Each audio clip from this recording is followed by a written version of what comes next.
नमस्कार दोस्तों, आपका स्वागत है आज की इस वीडियो में। तो आज की इस वीडियो में हम करेंगे एसएससी के वो रूल्स जो हमारे पिछले साल पूछे गए थे और आगे वाले एग्ज़ाम में पूछे जा सकते हैं एसएससी के सभी एग्ज़ाम्स में।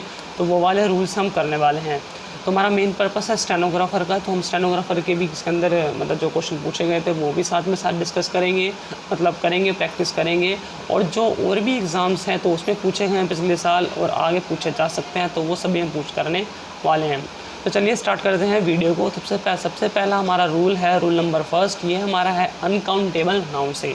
तो अनकाउंटेबल नाउन का मतलब होता है जिसको हम नहीं गिन सकते, तो वो होता है।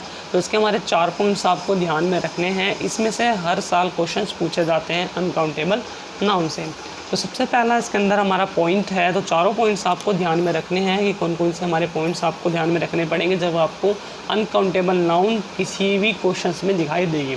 तो सबसे पहला हमारा पॉइंट है, इसके अंदर सिंगुलर वर्ब हमेशा यूज़ होती है। अनकाउंटेबल नाउन जब भी सेंटेंस में आ रही होती है तो उसके बाद हमारी सिंगुलर वर्ब हमेशा यूज़ होंगी, तो इसका आपको ध्यान रखना है। सेकंड हमारा पॉइंट है, इसके अंदर आर्टिकल्स ए और एन जो है वो अनकाउंटेबल नाउन से पहले नहीं रखते। तो ये हमारा अनकाउंटेबल नाउन से ए और एन आर्टिकल्स अनकाउंटेबल नाउन से पहले नहीं रखते, तो सेकंड पॉइंट्स भी आपको ध्यान में रखना है। थर्ड पॉइंट है हमारा, इसके अंदर एस और ई एस हमारा अनकाउंटेबल नाउन के साथ कभी भी नहीं लगता। तो अनकाउंटेबल नाउन आ रही है उस सेंटेंस में तो ध्यान रखना एस और ई एस हमारा अनकाउंटेबल नाउन के साथ नहीं लगता। फोर्थ पॉइंट है हमारा, इसके अंदर मैनी। जब भी हमारा अनकाउंटेबल नाउन आ रही होगी तो उस सेंटेंस में हमारा मैनी नहीं यूज़ होके सम और मच उसके अंदर यूज़ होगा। तो ये हमारे 4 पॉइंट्स हैं। तो इन 4 पॉइंट्स को ध्यान में रखते हुए जब भी आपकी अनकाउंटेबल नाउन आए किसी सेंटेंस में तो ये 4 पॉइंट्स आपको ध्यान में लाइन में याद होने चाहिए कि ये 4 पॉइंट्स हमारे याद होते हैं तो आसानी से आप क्वेश्चन सोल्व कर लेंगे। तो इसके अंदर हमारा एग्जाम्पल्स है, पहला एग्जाम्पल है the furnitures of my house is old and should be replaced। तो क्वेश्चन को बांट भी दिया जाता है, जैसे हमारा क्वेश्चन पार्ट एरर बेस से पूछा जा सकता है कि इस पार्ट को बांट दिया, इस पार्ट को बांट दिया और इस पार्ट को बांट दिया। तो ए पार्ट दिया हुआ है, B part, C part and यहाँ पे डी पार्ट दिया गया होता है, नो एरर। तो आपको बताना होता है कौन से पार्ट में एरर है। तो एरर बेस पे भी क्वेश्चन पूछे जा सकते हैं, सेंटेंस इंप्रूवमेंट के तौर पे पूछे जा सकते हैं, मतलब इसको अंडरलाइन कर देंगे तो बता देंगे इनमें से कौन सा सही है। तो सबसे पहले आपको बताना होगा, देखना होगा इसके अंदर हमारी अनकाउंटेबल नाउन कौन सी है। तो अनकाउंटेबल नाउन इसके अंदर हमारी फर्नीचर्स है, क्योंकि फर्नीचर को हम गिन नहीं सकते। तो अनकाउंटेबल का मतलब होता है जिसको हम नहीं गिन सकते। तो फर्नीचर्स को हम नहीं गिन सकते, तो फर्नीचर क्या है हमारी अनकाउंटेबल नाउन। ठीक है, तो अब आपको तीनों पॉइंट्स याद करने हैं, तीनों पॉइंट्स ध्यान देंगे। तो सबसे पहला हमारा पॉइंट क्या है, सिंगुलर वर्ब हमेशा यूज़ होती है अनकाउंटेबल नाउन के बाद। क्या हमारी सिंगुलर वर्ब यूज़ हो रही है, तो पहला पॉइंट आपको देखना है। तो इसके अंदर हमारी इज़ यूज़ हो रही है वर्ब, तो इज़ क्या है हमारी सिंगुलर ही है, तो इसके अंदर पहला पॉइंट करेक्ट है कि इज़ पॉइंट हमारे सही है। सेकंड पॉइंट आपको देखना है, आर्टिकल ए और एन यूज़ हो रहा है फर्नीचर से पहले, नहीं द आर्टिकल यूज़ हो रहा है, तो हमारा ये सेंटेंस सही है, मतलब यहाँ पे द आर्टिकल सही है। इसके बाद हमको थर्ड पॉइंट देखना है, एस और यस यूज़ हो रहे हैं अनकाउंटेबल नाउन के साथ, यस यहाँ पे एस यूज़ हो रहा है फर्नीचर्स, तो फर्नीचर्स ना होके यहाँ पर फर्नीचर आएगा। ठीक है, तो हमने पॉइंट यहीं पे पकड़ लिया है। तो एरर कौन से पार्ट में है, हमारे ए पार्ट में है। तो इसी तरह से आपको एरर देखने हैं। और सम और मैनी मच भी यूज़ नहीं किया, मतलब मैनी की जगह आपको सम और मच यूज़ किया जाता है। अगर फर्नीचर से पहले मैंने लिखा होता तो यहाँ पर आपको सम और मच में से एक लिखना होता। तो ये हमारा अनकाउंटेबल नाउन का रूल। तो फर्स्ट रूल है, इसको आपको ध्यान में रखना है। इसके बाद हम सेकंड रूल्स देख लेते हैं।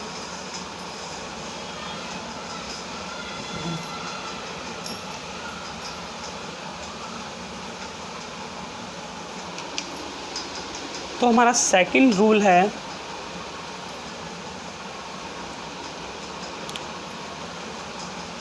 सेकंड रूल है हमारा, जैसे इसके अंदर लिखा है मिनट, जैसा मैं लिखता हूँ मिनट, MUNUTES, मिनट्स आफ्टर,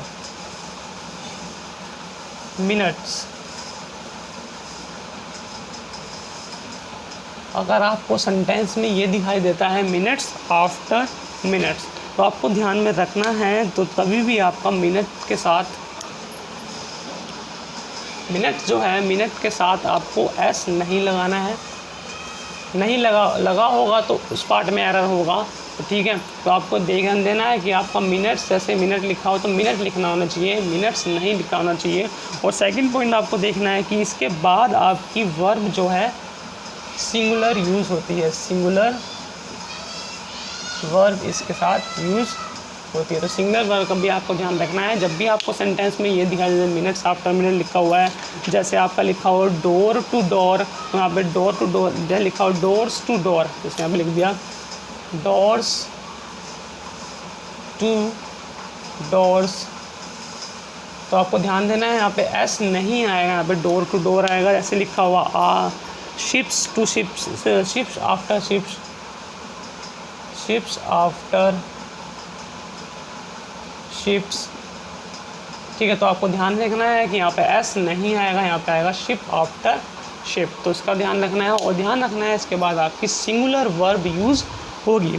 तो इसका हम एग्जांपल्स देख लेते हैं। तो ये है हमारी मिनट, है हमारी नाउन, ये भी हमारी नाउन है, और ये है हमारी प्रेपोजिशन, प्रेपोजिशन। ठीक है, तो इसका आपको ध्यान रखना है, नाउन प्रेपोजिशन फिर नाउन आए। ठीक है, तो आपको इसके अंदर नाउन है सिंगुलर रखनी है, मतलब यहाँ पे एस नहीं लगाना है। ठीक है, इसके बाद हम इसका एग्जांपल्स देख लेते हैं। जैसे हमारा इसके अंदर लिखा हुआ है example, B judicious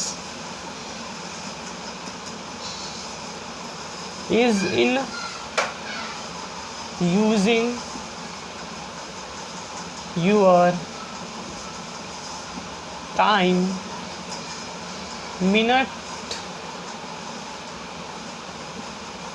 minutes after minutes are passing। तो सेंटेंस इम्प्रूवमेंट के तौर पे पूछा जा सकता है ये क्वेश्चन। ठीक है, तो आपको अंडरलाइन कर देंगे यहाँ पे, और 4 ऑप्शन दे देंगे, A option, B option, C option and D option. यहाँ पे लिख देंगे मिनट आफ्टर मिनट आ सकता है, या फिर मिनट्स आ सकता है, इसके बदले यहाँ पर नो इम्प्रूवमेंट, मतलब कोई इम्प्रूवमेंट नहीं है। तो इस टाइप से क्वेश्चन पूछ सकते हैं। तो इसका आंसर होगा मिनट आफ्टर मिनट, यहाँ पे एस नहीं आएगा, बनेगा मिनट आफ्टर मिनट। तो इसका आपको रूल ध्यान में रखना है। ये एरर के बेस पे भी पूछा जा सकता है एंड सेंटेंस इम्प्रूवमेंट के बेस पे भी पूछा जा सकता है। इसके बाद हमारा सेकंड रूल्स कंप्लीट होता है। इसके बाद हम करते हैं थर्ड रूल।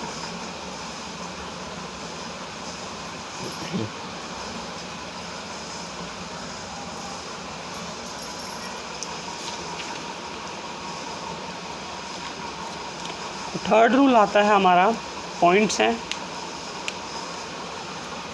थर्ड रूल है हमारा क्राउड और मॉब से। तो क्राउड और मॉब दोनों का मतलब क्या होता है, एक भीड़ से, भीड़ से मतलब होता है, पर जो हमारा क्राउड यूज़ किया जाता है नॉर्मल वे के, नॉर्मल भीड़ से, नॉर्मल भीड़ से रिप्रेजेंट किया जाता है। और मॉब हमारा यूज़ किया जाता है वॉयलेंट भीड़ से, हिंसक भीड़ से, वॉयलेंट भीड़ से। ठीक है, दोनों का मतलब एक ही होता है, पर इसका सेंटेंस के हिसाब से पता लगाना होता है। क्राउड हमारा यूज़ हो रहा है यहाँ पे, कि यहाँ पे मॉब यूज़ हो रहा है।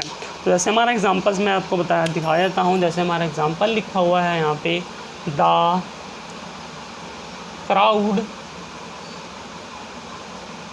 Crowd of angry students ordered the closing of shops। ठीक है, तो सेंटेंस पढ़ के ही आपको पता चल गया होगा कि ये हमारी हिंसक भीड़ को रिप्रेजेंट कर रहा है सेंटेंस, क्योंकि स्टूडेंट्स बोल रहे हैं, गुस्से वाले स्टूडेंट्स बोल रहे हैं दुकान क्लोज करने के लिए। The crowd of angry students order the closing of shop. Students भीड़ को रिप्रेजेंट कर रहा है क्राउड, तो क्राउड हमारा कौन सी भीड़ को रिप्रेजेंट करता है? नॉर्मल वे की भीड़ को रिप्रेजेंट करता है। तो यहाँ पर क्राउड ना आके यहाँ पर मॉब आएगा, तो इसका भी आपको ध्यान रखना है। The mob of angry students order the closing of shops, तो इसका आपको ध्यान रखना है। तो ये रूल है हमारा थर्ड रूल। इसके बाद हम करते हैं next rule, fourth rule.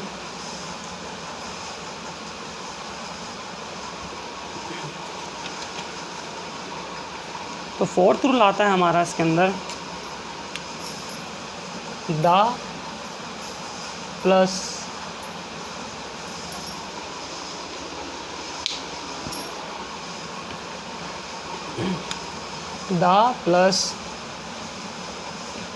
Adjectives is equal to में वर्ब प्लूरल। तो इसको जो भी रूल्स मैं आपको करवा रहा हूँ वो आपको नोटबुक में यूज़ कर सकते हैं। उनको देख के आपको सेट जो है सोल्व करने हैं, उन रूल्स को ध्यान में रखते हुए। तो एडजेक्टिव्स का मतलब हम पहले जान लेते हैं। तो एडजेक्टिव का मतलब होता है किसी की विशेषता बताना। जैसे कोई ओल्ड है, कोई बूढ़ा है, वो उसकी विशेषता बता रहा है। कोई स्ट्रॉन्ग है तो उसकी विशेषता बता रहा है। इंटेलिजेंट है, ब्यूटीफुल है, रिच है, पुअर है, तो ये इसका मतलब होता है एडजेक्टिव किसी की विशेषता बताना। तो इसका रूल्स है द प्लस एडजेक्टिव्स के बाद हमारी वर्ब प्लूरल आती है। तो इस टाइप से हमारा क्वेश्चन पूछा जाता है, एरर बेस से पूछा जा सकता है, सेंटेंस इंप्रूवमेंट भी एंड और भी पैराग्राफ सोल्व करने के लिए आते हैं।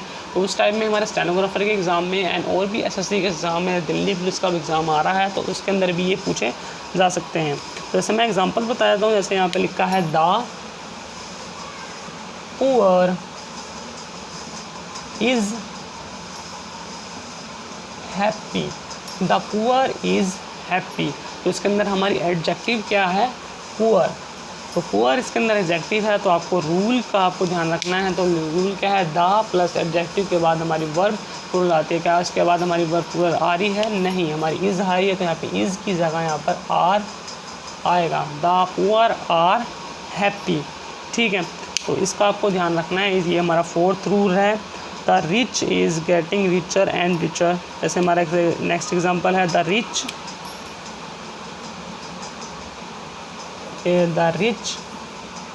Is getting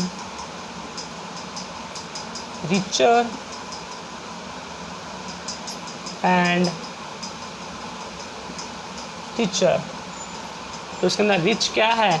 adjective. तो इसके बाद हमारी वर्ब क्या आ रही है? सिंगुलर, जो यहाँ पे प्लूरल आनी चाहिए, यहाँ पे आर आएगा, ठीक है। तो ये रूल है हमारा एडजेक्टिव से लेके। और इसके अंदर हमारा एक और रूल्स बैठता है, यहाँ पे एडजेक्टिव के साथ हमारा अपोस्ट्रोफियस, ठीक है, कभी भी नहीं लगता है। अपोस्ट्रोफियस जब भी आपको एडजेक्टिव के साथ यहाँ पे लिखा जाए ओल्ड्स, तो यहाँ पे ओल्ड्स नहीं होगा, स्ट्रॉन्ग्स नहीं होता, ठीक है। तो इसका आपको ध्यान रखना है। इसके साथ हमारा अपोस्ट्रोफियस भी नहीं लगता है। ऐसा क्वेश्चन पूछा जा सकता है। द पुअर्स आर हैप्पी, तो यहाँ पे अपोस्ट्रोफियस नहीं आएगा, ठीक है। ये रूल था हमारा एडजेक्टिव का। एडजेक्टिव का रूल है। इसके बाद हम नेक्स्ट रूल करते हैं, fifth rule.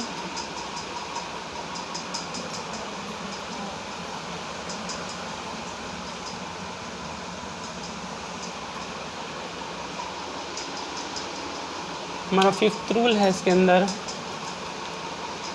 There is dash in this car. जैसे मैं एग्जांपल लिखता हूँ, there is dash in this car. और आपको ऑप्शन प्रोवाइड करता हूँ मैं। जैसे यहाँ पे लिखा है, ए ऑप्शन है no space, no place. B option दिया गया है, जैसे यहाँ पे नो रूम। सी ऑप्शन दिया गया है यहाँ पे no space. And D option दिया गया है यहाँ पे जैसे नो सीट। तो आपका इसके अंदर आंसर क्या होगा?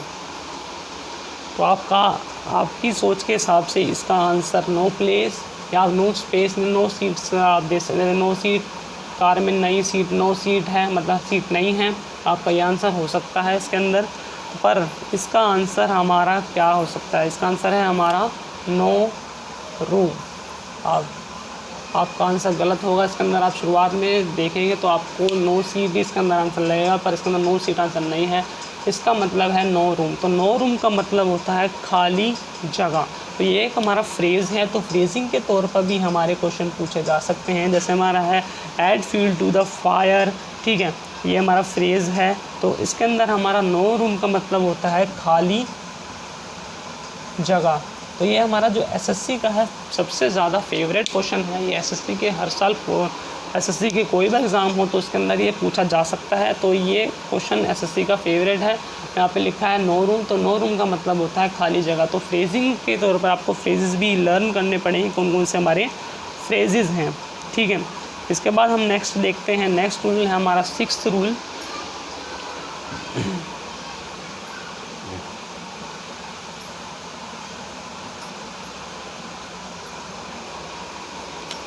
सिक्स्थ रूल, तो सिक्स्थ रूल है हमारा हैबिट एंड कस्टम से। तो हैबिट एंड कस्टम, तो habit it is used for individual person,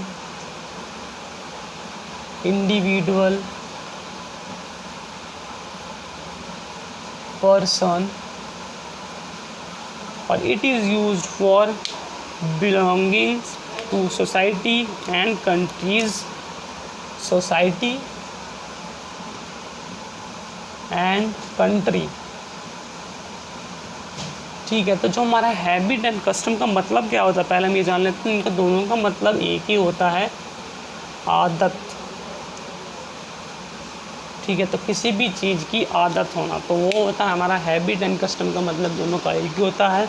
पर इसका हमारा जो हैबिट है वो यूज़ किया जाता है इंडिविजुअल पर्सन के लिए, मतलब सिंगल पर्सन के लिए, और जो हमारा कस्टम है वो यूज़ किया जाता है हमारा सोसाइटी और कंट्री के लिए। हमारा इसके अंदर कस्टम यूज़ किया जाता है, ठीक है। जैसे हमारा इसके अंदर एग्जांपल्स के तौर पे मैं आपको बता देता हूँ। तो पहला इसके अंदर जैसे हमारा एग्जांपल है, Mohan is a victim of many bad customs. लिखा है Mohan is a victim of many bad custom।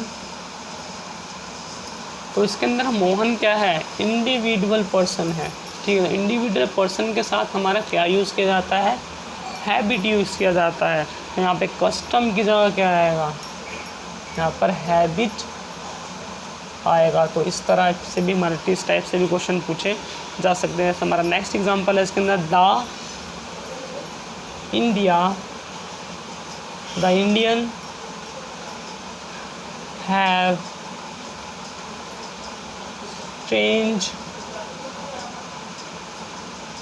Strange habit.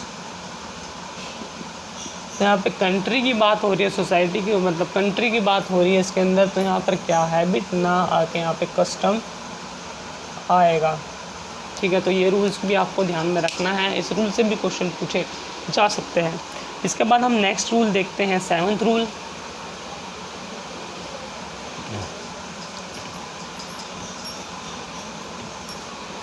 तो 7th रूल है हमारा वेजेस से। तो वेजिस का मतलब क्या होता है? तो वेजिस का मतलब होता है, दो मतलब होते हैं वेजिस से। वेजिस के जैसे पहला मतलब होता है मजदूरी, मजदूरी होता है वेजिस का एक मतलब, और दूसरा मतलब होता है वेजिस का सज़ा, ठीक है।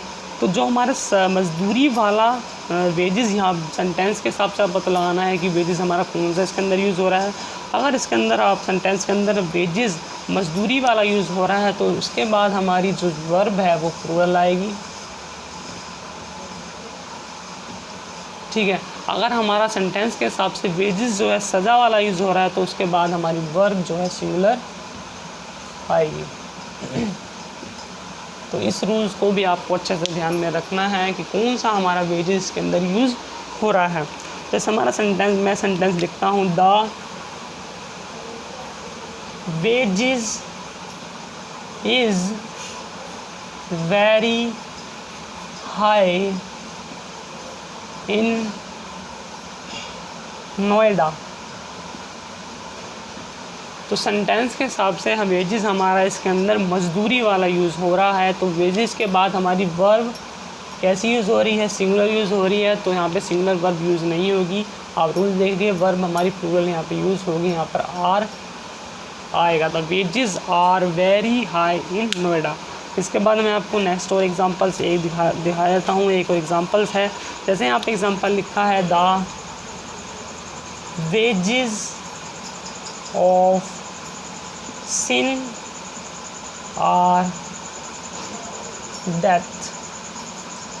ठीक है, तो इस सेंटेंस को देख के पता चल रहा है यहाँ पे सज़ा वाला वेजेस यूज़ हो रहा है। तो वेजेस के बाद हमारी जो है वर्ब यहाँ पर आर यूज़ हो रही है, तो आर ना होकर यहाँ पे सज़ा के साथ सिंगुलर होती है यूज़, यहाँ पे इज़ आएगा। तो इस वेजेस को, इस रूल्स को भी आपको अच्छे से ध्यान में रखना है।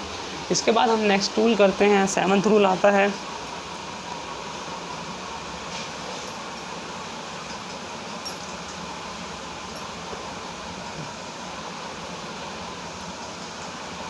तो 7th रूल है हमारा ब्रदर एंड सिस्टर से। ठीक है, तो ब्रदर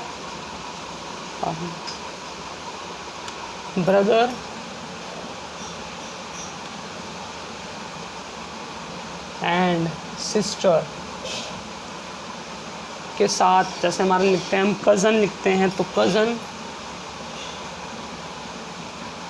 तो जैसे कज़न के बाद हम कज़न ब्रदर नहीं लिख सकते, कज़न सिस्टर नहीं लिख सकते, ये हमारा रॉन्ग होता है। जब भी हम कज़न यूज़ करेंगे तो हमारा कज़न यूज़ होगा, वो रिलेशनशिप में अपना आप आ जाएगा, तो इसके साथ हमारा ब्रदर और सिस्टर नहीं यूज़ किया जाता। जैसे हमारा इसके अंदर एग्जांपल है, माय कज़न ब्रदर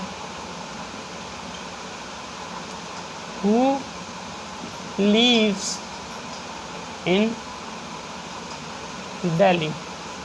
तो यहाँ पे कज़न यूज़ हो रहा है, तो कज़न के साथ हमारा ब्रदर कभी भी यूज़ नहीं किया जाता है। ये भी क्वेश्चन जो है एसएससी के हर एग्ज़ाम से, मतलब हर में पूछा जाता है। हमारा 7th रूल है, सॉरी 8th रूल है हमारा, 8th रूल है। इसके बाद कज़न के साथ हमारा इसमें ब्रदर यूज़ नहीं किया जाता, इसका आपको ध्यान में रखना है। ये रूल्स भी हमारा एसएससी के हर एग्ज़ाम से मतलब ज़्यादातर पूछा ही जाता है। इसके बाद हम नेक्स्ट रूल देख लेते हैं, 9 नंबर रूल।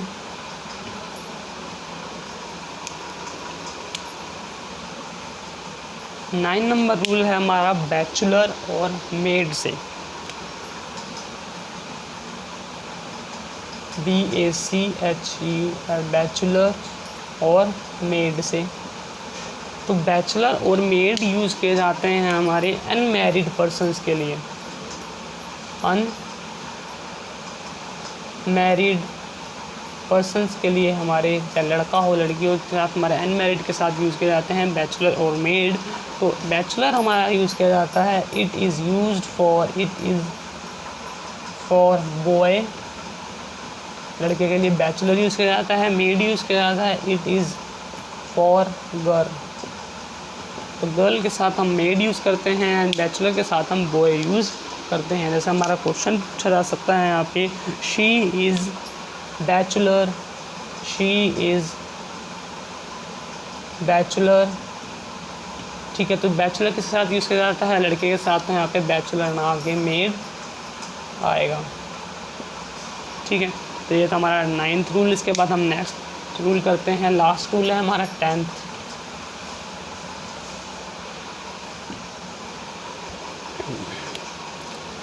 रूल है हमारा एविडेंस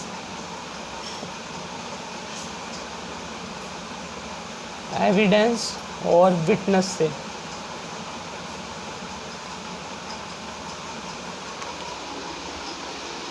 एविडेंस और विटनेस से हमारा, तो witness, evidence is used for things के लिए, हमारा वस्तु के लिए, वस्तु के लिए हमारा यूज़ किया जाता है evidence. And witness is used for persons के लिए हमारा यूज़ किया जाता है विटनेस। तो क्वेश्चंस को उलझा के पूछा जाता है एसएससी के अंदर, और भी एग्जाम्स के अंदर उलझा के पूरा क्वेश्चन पूछा जाता है जिससे आप पता ना लगा पाए। पर आपको ध्यान में रखना है एविडेंस यूज़ किया जाता है हमारे वस्तु के लिए, थिंग्स के लिए, एंड विटनेस यूज़ किया जाता है हमारे किसी पर्सन के लिए यूज़ किया जाता है। जैसे हमारा क्वेश्चन दिया गया होगा यहाँ पे, Suman is the evidence of this case. तो सुमन क्या है, एक पर्सन है, तो पर्सन के साथ हमारा एविडेंस कभी भी यूज़ नहीं किया जाता है, हमें विटनेस यूज़ किया जाता है। तो यहाँ पे एविडेंस ना आके यहाँ पर आएगा विटनेस। तो जितने भी मैंने आपको ये हमारे 10 रूल्स थे, तो 10 रूल्स आपको ध्यान में रखने हैं। तो और भी आगे जाके हम 10 रूल्स 10 करके रूल्स कंप्लीट करेंगे। तो ये हमारे मेन रूल्स हैं जो एसएससी के सभी एग्ज़ाम से ज़्यादातर पूछे जा सकते हैं और पूछे गए हैं पिछले साल, मतलब आगे जो पिछले एग्ज़ाम में पूछे गए हैं। तो इन सभी रूल्स को आपको ध्यान में रखना है अच्छे से। तो आज की वीडियो हमारी यहीं पे फिनिश होती है।